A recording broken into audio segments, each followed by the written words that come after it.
शंखनाद चैनल के सभी साथियों को प्यार भरी नमस्कार। मैं आपका दोस्त धीरज सेठ एक बार पुनः अपने चैनल शंखनाद पर आपका हार्दिक अभिवादन करता हूँ।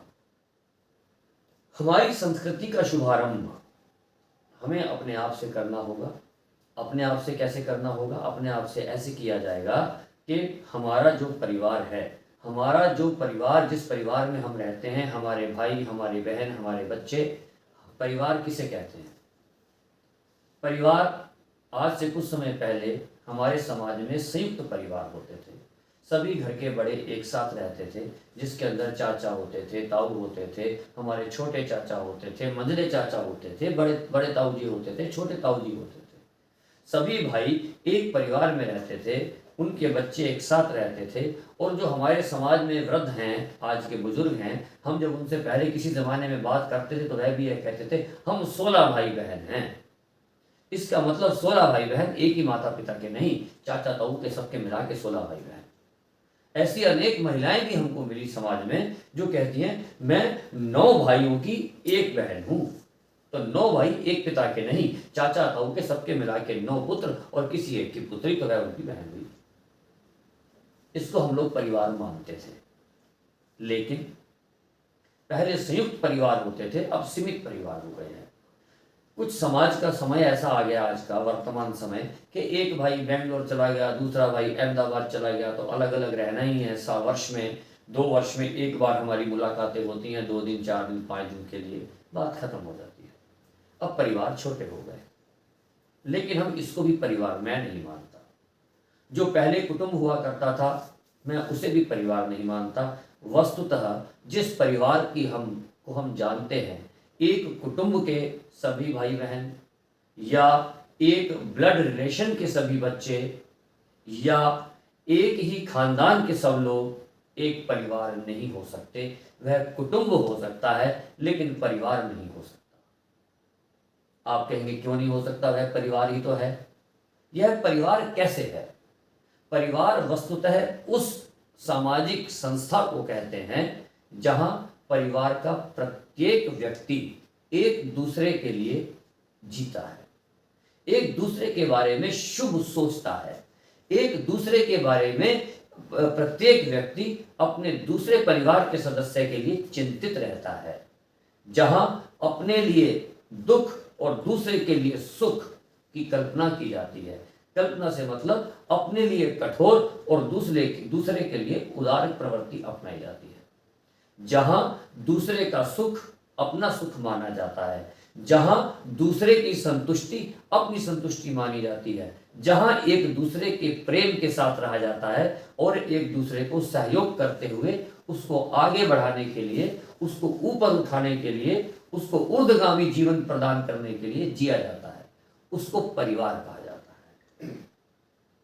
अगर आपस में घृणा है, आपस में द्वेष है, बोलचाल बंद है, एक दूसरे को देख के प्रसन्न नहीं हो रहे हैं, तो भाई साहब इसको परिवार नहीं कहते, इसको तो मैं चांडाल चौकड़ी कहता हूं। जहां एक दूसरे को काटने की बातें की जा रही हो, ऐसी योजनाएं बनाई जा रही हो, उसको हम परिवार कैसे कह सकते हैं?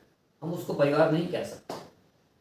आप दूर मत जाएं, अपने शहर के किसी भी नजदीकी न्यायालय में चले जाएं, कोर्ट में चले जाएं, आपको इतने मुकदमे और विषयों के नहीं मिलेंगे जितने मुकदमे पारिवारिक कलह के मिलेंगे।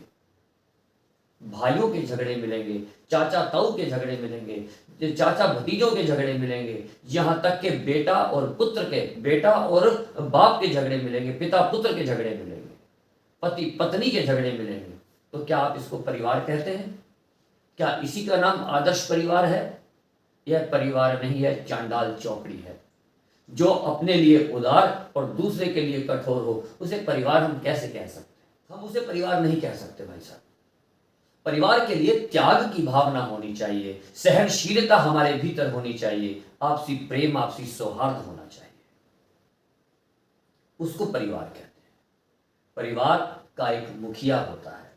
आप देखें, आप कार से, बस से, ट्रेन से या पैदल कहीं पर भी आप सड़क किनारे जा रहे हैं, हमारे ग्रामीण अंचल में या हाईवे पर ऐसे सीन अक्सर मिल जाते हैं देखने को।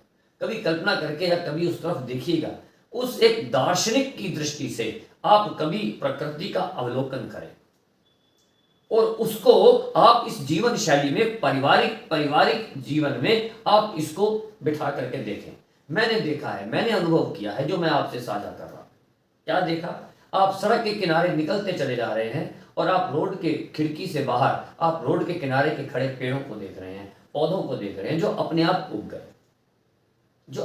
उग गए, वह बिना किसी हिसाब से जहां उनकी इच्छा आ रही है बढ़ते चले जा रहे हैं। ना तो उनकी कुछ सुंदरता निकल कर आती है, ना उसके ऊपर सुंदर तरीके से वह विकसित हो पाते हैं। वो जहां चाहे वहां बिना दिशा के वह आगे बढ़ रहे हैं।